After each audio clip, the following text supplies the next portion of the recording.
Welcome back to An African Eye. I am Ash Appleton. Today, I'm going to talk you through how you can fill a blank wall with art, and it's not going to cost you a fortune either, so stay tuned. Art is the quickest way to personalize a space, especially if you're renting. Don't leave art until the very end. A lot of people tend to think, okay, I'll put up something when I bought my sofa, the TV, the cabinet, the dining table, the chairs, the beds. And if you have that kind of attitude, it means you're never ever going to hang up anything. So as you're buying other stuff, also think about what you're putting on the walls. I love to hang up art on white wall. It really helps to make the colors pop and the images and the paintings really stand out. So this is always my go-to, a white wall. And same as in galleries, the walls are often white. And then the million-dollar question, should your art match your interior? What do you think? Drop me a line in the comments. Personally, it's got to reinforce the look that you're going for. I love modern art, vibrant pieces, bold brush strokes. There's a deliberate look to what I put up. You don't see many sort of diluted, wishy-washy watercolors or sort of landscapes, animals. That's not really my look. I love people, I love abstracts, pop art, that's my look. There is one piece, as you can see, that doesn't go with my interior, and that's why I'm selling it. It's this watercolor flower arrangement. It just isn't me. And I've tried and it doesn't work, I'm getting rid of it. In an ideal world, we'd all love to have original art all over our space, one-off pieces, but this is obviously not practical and it's very expensive. But mind you, having said that, I've got pieces that I've picked up for almost next to nothing, and I mix these with my more expensive pieces. So if you look out for up-and-coming artists, students, you can have things commissioned. This is a good way of getting original pieces of art. Apart from original art, what else can you put up? I've got lots of prints on my walls, I've got cards that are framed, I've even framed wrapping paper, old photos, photography. I'm always looking for things I can put up.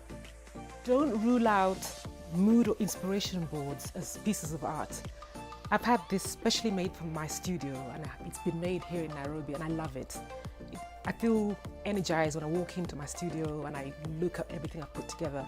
I try and change up the images every 3 or 4 months, but that's the beauty of having this. It's very flexible. And this is a really old postcard. It's from a shop in Kijabe Street in Nairobi, Kichaka, from the 1990s. I picked this one up in Marrakesh. This was from the Tate Modern, the Picasso exhibition. And don't forget mirrors. They're a great way to maximize light, and they also enhance your decor. So this is a great way of filling in spaces on your wall. If you're buying art, try and avoid the cliched sort of touristy art that you find in the markets or in some of the malls. The Maasai looking out into the wilderness, that sort of thing. Because it doesn't really say anything about the artists. It's usually made to be sold quickly. So this is the kind of art I would try to avoid. In the previous episode, I talked about hanging art up correctly. So if you missed that, make sure you catch it. The takeaway is ultimately, you don't want lots of bitty pieces on a wall or one single piece floating around. And the way you get around this is with a gallery wall. But that's almost like another episode. So maybe down the line, I will shoot a video on that. So look out for that. But with a gallery wall, you tend to have a focal image and then you hang stuff around it. It's not an exact science, so you have to kind of play around and see what works and what doesn't work. But have fun with it, that's the main takeaway. And then think about how you're going to frame your pictures. You kind of want a cohesive look in terms of the framing, especially if you've got a gallery wall. There's got to be some sort of unity.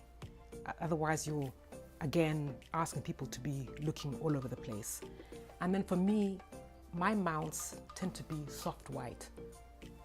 I avoid the colored mounts because I feel that this distracts from the art. So my go-to is always, soft white, off-white, but this is obviously a matter of preference. So again, see what works. And then I always use non-reflective glass to avoid the glare. It's a bit of a more costly option, but it's worth it. And if you've got canvases, you don't have to do anything else with them. Just put them up as they are. They look kind of nice naked like that.